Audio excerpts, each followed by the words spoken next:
নমস্কাৰ লক্ষ্য মুহূৰ্তৰ আন এক খবৰ কংগ্ৰেছ চৰকাৰ আহিলে মুখ্যমন্ত্ৰী হিমন্ত বিশ্ব শৰ্মাৰ ওপৰত গঠন কৰা হ'ব এছআইটি যদিহে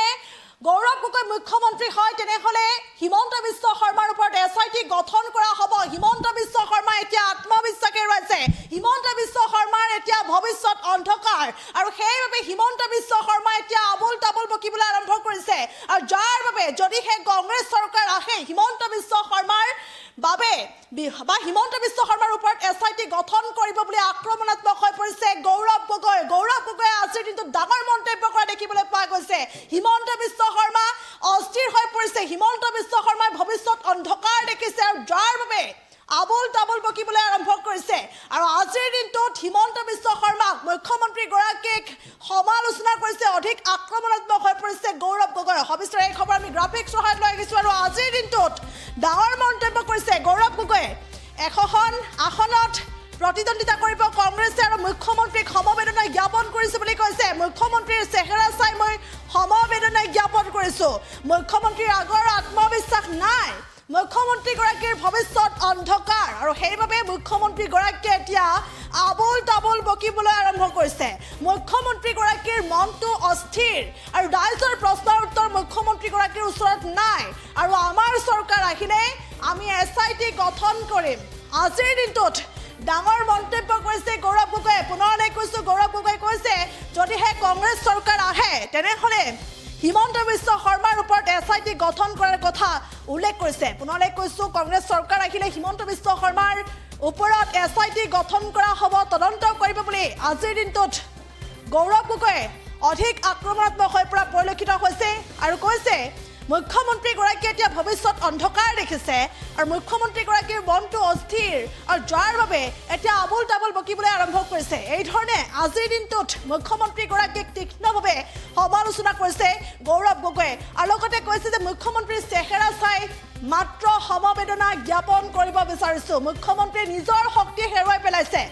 ৰাজ্যৰ মুখ্যমন্ত্ৰী হিমন্ত বিশ্ব শৰ্মাই এতিয়া নিজৰ শক্তি হেৰুৱাই পেলাইছে মুখ্যমন্ত্ৰী গৰাকীৰ আগৰ দৰে আত্মবিশ্বাস নাই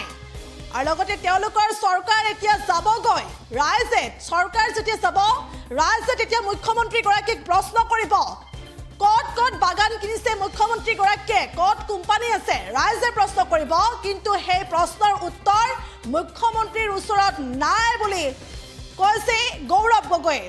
নিজৰ ভৱিষ্যত অন্ধকাৰ মুখ্যমন্ত্ৰী গৰাকীৰ ভৱিষ্যত অন্ধকাৰ আৰু সেইবাবে এতিয়া আবুল তাবুল বকিবলৈ আৰম্ভ কৰিছে আৰু আজিৰ তাৰিখত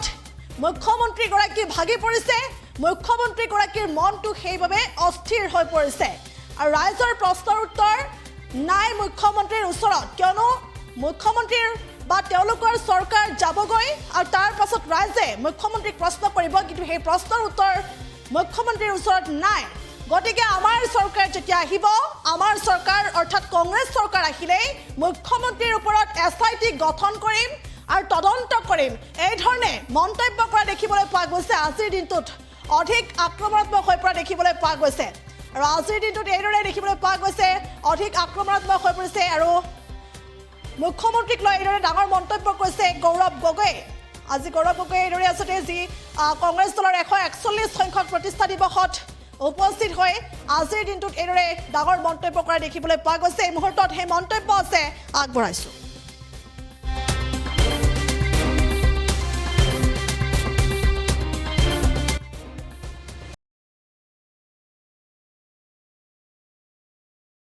তাৰিখত আমি সকলোৱে সংকল্প লৈছোঁ যে নিজৰ বুটৰ ভিতৰত আমি কংগ্ৰেছ দলটোক আৰু শক্তিশালী কৰিম আৰু বৰ্তমানৰ যে অপশাসন সেই অপশাসনৰ পৰা আমি ৰাইজক পৰিত্ৰাণ দিম আজিৰ তাৰিখত মাননীয় মুখ্যমন্ত্ৰী ডাঙৰীয়া যি অন্যায় আৰু যি অত্যাচাৰৰ শাসন চলাইছে তাৰ পৰা ৰাইজে পৰিত্ৰাণ বিচাৰে এখন নতুন বৰ অসম গঢ় দিবলৈ বিচাৰে আৰু আজি তেজপুৰত আহি জ্যোতিপ্ৰসাদ আগৰৱালৰ মৰমৰ তেজপুৰত আহি আমি সকলোৱে সংকল্পবদ্ধ যে আমি সকলোৱে মিলিজুলি এখন নতুন বৰ অসম আমি গঢ় দিম য'ত আমাৰ উদ্যোগৰ ওপৰত জোৰ থাকিব আমাৰ মিলা প্ৰীতি আমাৰ সংস্কৃতিৰ ওপৰত জোৰ থাকিব য'ত আমি প্ৰাথমিকতা দিম আমাৰ স্থানীয় বাসিন্দাসকলক অসমবাসীসকলক খিলঞ্জীয়া মানুহসকলক ভূমিপুত্ৰসকলক আৰু আমাৰ লগৰ মাজত যি বিভাজনৰ বীজ সিঁচিবলৈ বিচাৰে তেওঁলোকক আমি অসমৰ পৰা বিদায় দিম। ইতিমধ্যে আমি সংকল্পবদ্ধ যে আহা বিধানসভা নিৰ্বাচনত আমি সকলোৱে একত্ৰিত হৈ বিৰোধী দলসমূহ আমি একত্ৰিত হৈ আগবাঢ়ি যামগৈ। আমাৰ ইতিমধ্যে আমাৰ সিদ্ধান্ত যে 100 ছিট 100খন আসনৰ ওপৰত কংগ্ৰেছ দলে প্ৰতিদ্বন্দ্বিতা কৰিব আৰু বাকীকেইখন আসনৰ ওপৰত আমাৰ বিৰোধী দলসকলৰ মাজত তেওঁলোকৰ মাজত আলাপ আলোচনাৰ যোগেদি আমি ভাগ কৰিম। কিন্তু 100 আসন ওপৰত কংগ্ৰেছ দল নিজে নিজৰ প্ৰাৰ্থীৰ যোগেদি প্ৰতিদ্বন্দ্বিতা চলাব। মুখ্যমন্ত্ৰী চেহেৰা চাই মই মাত্ৰ সমবেদনা জ্ঞাপন কৰিবলৈ বিচাৰোঁ। তেওঁ আজিৰ তাৰিখত তেওঁ একদম নিজৰ শক্তি আজি হেৰাই পেলাইছে। আগৰ দৰৰ আত্মবিশ্বাস নাই।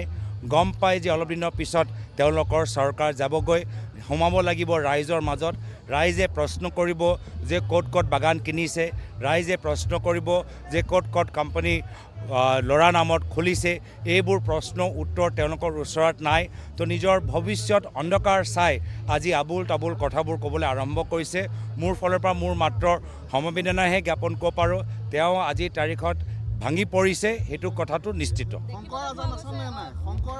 মুখ্যমন্ত্ৰী এইবোৰ কথাই তেওঁলোকৰ মনটো ভাঙি গৈছে, মনটো অস্থিৰ। তেওঁলোকৰ নিজৰ ভৱিষ্যত অন্ধকাৰ দেখা পাইছে। তেওঁলোকে গম পাইছে যে ৰাইজৰ প্ৰশ্ন উত্তৰ তেওঁলোকৰ ওচৰত নাই। আৰু SIT কোৱা মুখ্যমন্ত্ৰীৰ ওপৰত আমাৰ চৰকাৰ অহাৰ পিছত আমি SIT গঠন কৰিম। নিজৰ ভৱিষ্যতলৈ শংকাত পৰি আজি আবুল তাবুল কথাবোৰ ক'ল। কোনো ধৰণৰ আমাৰ প্ৰাৰ্থীৰ লৈ আলোচনা হোৱা নাই। যোৱাকালি ভূপেন বৰা ডাঙৰীয়া ইতিমধ্যে আপোনাক দেখিছে, আপোনালোকৰ সন্মুখত উপস্থিত। ভূপেন বৰা ডাঙৰীয়া আৰু অখিল গগৈ ডাঙৰীয়াৰ মাজত এটা ভাল বাৰ্তালাপ হ'ল। আকৌ মই পুনৰ দোহাৰিছোঁ যে কংগ্ৰেছ দল 100খন আসনৰ ওপৰত আমি প্ৰতিদ্বন্দ্বিতা কৰিম আৰু বাকীকেইটা আসনৰ মাজত কেনেদৰে ভাগ হ'ব আলাপ আলোচনাৰ যোগেদি সেইকেইটা আপোনালোকে ৰাইজৰ মাজত আনুষ্ঠানিকভাৱে ফলাফল